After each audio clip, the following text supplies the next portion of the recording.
The US economy is not as strong as it looks. The reality of the euro area inflation is more concerning than what you would imagine.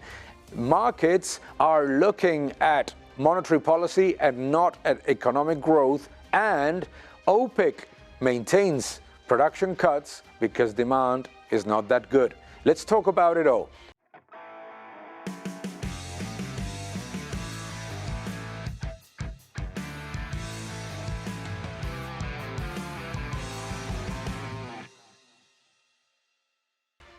In this first graph, what we can see is that the latest figures of the United States economy show a significant deceleration, very strong deceleration. Look at this. The real GDP is now at 1.3% growth. More importantly, real gross domestic income is actually much worse. Important also to see that the PCE price index, the most important driver of inflation according to the Fed, is showing persistent inflation.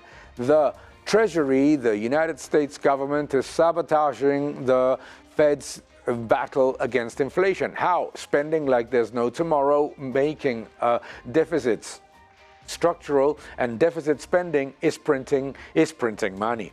Let's go to the next graph, which shows us the acceleration in the core consumer price index that is showing us that acceleration.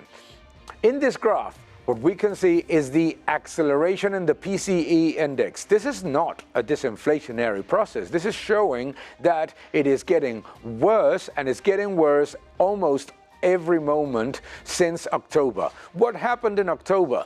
That the Fed stopped looking at monetary aggregates and it stopped reducing money supply, and since then real money supply, calculated the way that Rothbard used to do, but also the M2 money supply, has started creeping up.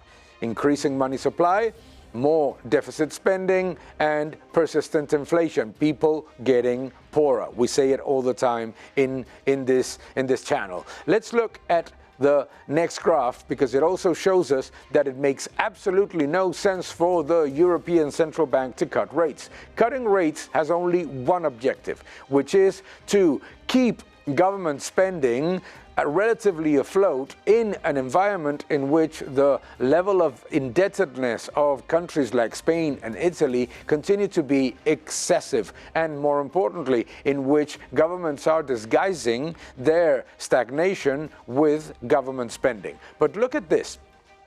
Inflation in the euro area has not slowed down, has accelerated in May. Furthermore, services inflation is at 4.1%.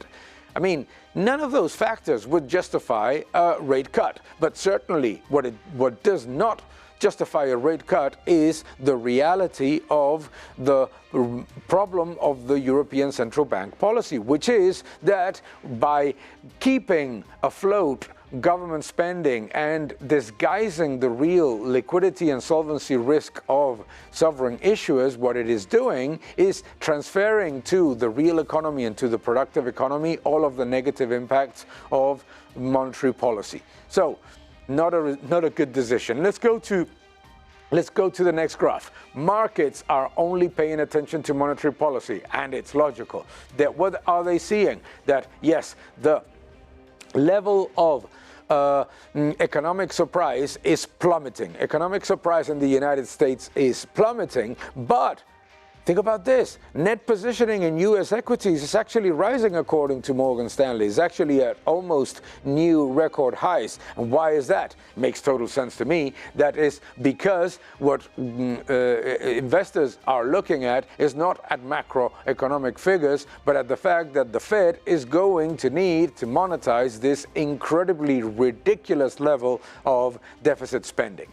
Let's go to the next graph, which shows us that the deceleration of the U.S. economy is very evident. I think it's fascinating to hear people say that the economy in the United States is doing very well when you have injected $2 trillion of deficit and bring back only $1.5 trillion of GDP. But what I see here is gross domestic income decelerating. What I see is that taxes and government are actually driving the economic growth, and that, my friends, is incredibly negative, not positive. But what's happening in commodities? Let's look at what's happening in commodities. In commodities, what we can see is, according to this graph, courtesy of Bloomberg, is that oil is not reacting to the OPEC cuts. And it makes total sense to me.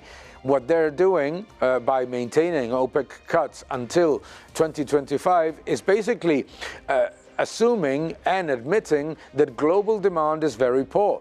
So what the market is actually discounting here is that OPEC is basically only able to keep prices relatively stable. Not bad in any case, because at $80 Brent, to be fairly honest, all OPEC countries are making quite a bit of money. The fact that they don't balance the budget with that oil price is irrelevant to me and to anyone, because that doesn't mean that they're not profitable in production and exploration in their oil and gas activities. That means that they spend way too much on things that have absolutely nothing to do with oil and gas production. Therefore, the idea that OPEC needs to get the price to a level that balances the budget is ridiculous. It's as ridiculous as saying that the United States needs to balance the budget by increasing taxes. It doesn't make any sense, and it never works, more importantly. OPEC is simply balancing the market and keeping prices relatively stable in a very weak demand scenario. But oh my God, look at copper. Copper is actually very, very strong. And copper is very strong because Chinese demand is rising. Electric vehicle demand is rising, and electric vehicle demand is very important because an electric vehicle requires more copper, multiple times more copper than a fossil fuel combustion engine vehicle.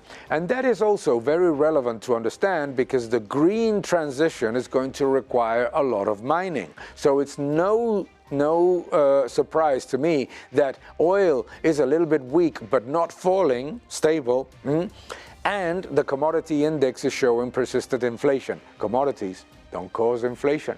They are a consequence of inflationary policies from central banks. Remember that when you look at commodities, you should not think of conspiracy theories and certainly not of what producers want in terms of price, but the reality of demand. And demand for oil is weak, for copper is strong, but with what it's not is a destruction of demand, because green policies always destroy what they say that they defend. And what is going to happen is that because of interventionism, all the demand destruction that could come from technology competitiveness, competition and innovation is likely to remain because of government intervention. Government intervention delays energy transition, doesn't accelerate it. Keep defending freedom. Thank you for watching this video. Please subscribe to my channel, like my videos, leave your comments below, and keep defending freedom. Thank you very much.